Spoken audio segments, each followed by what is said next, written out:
Welcome to खोलो किताब। आज हम क्लास 7 की वर्कशीट नंबर 28 करेंगे हिंदी की, जो 9 नवंबर को आपको दी गई है। ऊपर यहाँ आप अपना नाम लिखेंगे, यहाँ कक्षा अध्यापक का नाम हो जाएगा। इस कार्यपत्रक 28 में हमें कौन सा पाठ दिया हुआ है? रक्त और हमारा शरीर, जो आपकी पाठ्य पुस्तक है हिंदी की, उसका ये वाला चैप्टर हम स्टडी कर रहे हैं। पिछली कई वर्कशीट से हम यही चैप्टर पढ़ रहे हैं, अब आगे कंटिन्यू करेंगे। अगर आपने पिछली वीडियोज़ नहीं देखी हैं, इस चैप्टर में क्या चल रहा था, क्या स्टोरी थी, तो आप वो चैनल की प्लेलिस्ट में जाकर वहाँ से हिंदी सब्जेक्ट की जो प्लेलिस्ट है, आप पिछली सारी वीडियो देख सकते हो। अब आगे देख लेते हैं क्या दिया हुआ है। प्यारे बच्चों, क्या आप जानते हैं कि रक्त का हमारे शरीर में क्या कार्य होता है? उसमें कौन कौन से तत्व विद्यमान होते हैं, उनकी क्या विशेषताएं होती हैं? तो चलिए हम अपनी पाठ्य पुस्तक वसंत भाग 2 के एक पाठ रक्त और हमारा शरीर को पढ़कर अपने इन प्रश्नों के उत्तर ढूंढने का प्रयास करते हैं। आपकी बुक में जो ये चैप्टर है रक्त और हमारा शरीर, इसमें डिटेल में बताया हुआ है कि रक्त जो ब्लड होता है हमारी बॉडी के अंदर, उसका क्या काम होता है, कौन कौन से उसमें कंपोनेंट्स होते हैं, उनकी क्या विशेषताएं होती हैं, जो हम इन नीचे जो दिया हुआ है इसको पढ़ के जानेंगे। इसी क्रम में आज हम पाठ के इस अंश को पढ़कर रक्त और अपने शरीर के बारे में अपनी समझ को बढ़ाते हैं। तो चलिए क्या दिया हुआ है वो देख लेते हैं। शरीर में हर समय नए कण बनते रहते हैं जो नष्ट कणों का स्थान लेते हैं। अगर आपको याद हो, इससे पहले की स्टोरी में हमें बताया था कि दिव्या अपने भाई के साथ आई थी। उसको एनीमिया की दिक्कत लग रही थी कि शायद खून में रक्त में आयरन की कमी हो रखी हो, या उसको थकान महसूस हो रही है। तो डॉक्टर ने बोला था उसका ब्लड टेस्ट करके देखते हैं, शायद अनीमिया हो सकता है। फिर उसका ब्लड टेस्ट हुआ, अगले दिन उसका भाई उसकी रिपोर्ट लेने गया, तो वहाँ डॉक्टर ने बताया काफ़ी कुछ कि हमारे रक्त के अंदर क्या क्या कण होते हैं। वो डर गया कि ये अगर कण ऐसे ख़त्म होते रहते हैं फिर तो हम मर जाएंगे। तो उसको डॉक्टर क्या बताती है कि हमारे शरीर में जो पुराने ख़त्म होते रहते कण, उनकी जगह नए कण बनते रहते हैं। हड्डियों के बीच के एक भाग मज्जा में ऐसे बहुत से कारखाने होते हैं जो रक्त कणों के निर्माण कार्य में लगे रहते हैं। ऐसा नहीं है कि सारे ख़त्म हो जाते हैं, थोड़े थोड़े नष्ट होंगे, उनकी जगह नए कण बनते रहेंगे। इनके लिए इन कारखानों को प्रोटीन, लौह तत्व और विटामिन रूपी कच्चे माल की ज़रूरत होती है। और इनको बनाने के लिए, इन कणों को बनाने के लिए हमें किन की ज़रूरत होती है? प्रोटीन की, आयरन की, विटामिन की। यह पौष्टिक आहार लेते हो?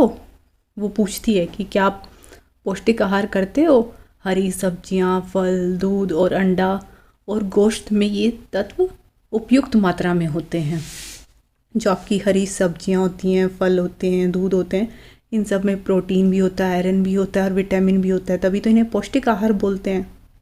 यदि कोई व्यक्ति उचित आहार ग्रहण नहीं करता है तो इन कारखानों को आवश्यकता अनुसार कच्चा माल नहीं मिल पाता और नतीजा यह होता है कि रक्त कण नहीं बन पाते, रक्त में इनकी कमी हो जाती है और लाल कणों की इसी कमी को एनीमिया कहते हैं। सो बेसिकली वो एनीमिया के बारे में ही डॉक्टर से पूछ रहा था, तो डॉक्टर उसको अच्छे से एक्सप्लेन करती है कि अगर आपके खून के अंदर जो ये लाल कण होते हैं इनकी कमी होगी तो आपको एनीमिया हो जाएगा। और ये लाल कण बनते कैसे हैं? इनके लिए हमें क्या ज़रूरत होती है? प्रोटीन की, आयरन की, विटामिन की, जो हमें मिलता है हरी सब्जियों से, फल से, दूध से, अंडे से। अब नीचे लिखा हुआ है, तो क्या संतुलित आहार लेने मात्र से हम एनीमिया से बचे रह सकते हैं? अनिल ने सवाल किया। अनिल उस लड़की का भाई है जिसे एनीमिया की दिक्कत थी। तो अनिल डॉक्टर से पूछता है, उसकी जान पहचान की डॉक्टर दीदी थी, कि अगर हम संतुलित आहार लेंगे तो फिर हमें एनीमिया नहीं होगा? तो दीदी ने क्या बताया, हाँ, यह कहना काफ़ी हद तक सही होगा कि हाँ, और भी रीज़न होती हैं एनीमिया की, बट अगर आप पौष्टिक आहार करोगे तो आपको एनीमिया नहीं होगा। चलिए अब क्वेश्चन आंसर देख लेते हैं। इसमें फर्स्ट क्वेश्चन दिया हुआ है, मजा किसे कहते हैं? ये इंग्लिश में इसे बोलते हैं हम बोन मैरो। आप बोन मैरो भी बोल सकते हो, मेरू भी बोल सकते हो। ये क्या होता है? हमारी हड्डियों के अंदर भरा हुआ एक मुलायम ऊतक होता है। वयस्कों में बड़ी अस्थियों में मज़ा रक्त कोशिकाओं के निर्माण करने में सहायक होता है। ये हमें रक्त कोशिकाओं के निर्माण में हेल्पफुल होता है, bone marrow. Next second question है, शरीर में लौह तत्व की कमी से कौन सी बीमारी होती है? ये लौह तत्व किन किन चीज़ों से प्राप्त होते हैं? आयरन की कमी से आपको कौन कौन सी बीमारियां होती हैं और किन किन में आयरन होता है आपको वो बताने हैं। तो आप इसके उत्तर में लिखेंगे, शरीर में लौह तत्व की कमी से एनीमिया बीमारी होती है और हरे पत्तेदार सब्जियां, मसूर की दाल, शलजम, चुकंदर, चना, राजमा, शकरकंद, सरसों का साग, मेथी, जितने भी आइटम्स यहाँ लिखे हुए हैं इन सब के अंदर आयरन बहुत मात्रा में होता है, जो हमारे शरीर में हीमोग्लोबिन बनाने के काम करता है। तो आप इनमें से कोई भी आइटम्स लिख देना। संतुलित आहार करोगे तो उसमें आपको आयरन, विटामिन, प्रोटीन सब चीज़ें मिल जाती हैं। स्पेसिफिकली अगर देखा जाए तो इनमें आयरन ज़्यादा होता है, इसीलिए हमें बोला जाता है हरी पत्तेदार सब्जियां खाया करो, ताकि हमारे शरीर के अंदर लौह की कमी ना हो, लौह तत्व की। नेक्स्ट थर्ड क्वेश्चन है, पौष्टिक भोजन में कौन कौन सी चीज़ें शामिल होती हैं? अब पौष्टिक भोजन तो वही होगा जिसके अंदर आपको प्रोटीन भी मिलेंगे, कार्बोहाइड्रेट्स भी मिलेंगे, विटामिन्स भी मिलेंगे।